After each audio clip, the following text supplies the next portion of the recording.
No moi Johanna, missä ollaan? Kerro mikä tää osasto on ja mitä täällä tapahtuu. Morjesta. Nyt ollaan Helsingin messukeskuksessa energiamaailman standilla. Täällä on paljon eri energia-alan yrityksiä edustettuna yhdellä standilla ja koululaiset virtaavat tänne näin.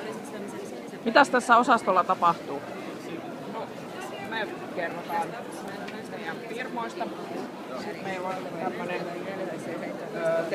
olisiko sinusta energia-alalle testilipuke, mihin koululaiset voi siitä pistää rastia ruutuun ja sitten voidaan vähän testaa, minkä tyyppistä työtehtävää niille voisi tulevaisuudessa sitten suositella. Ja sitten mukaan tietysti saa tämmöisen hienon huivin. Mitäs ne on?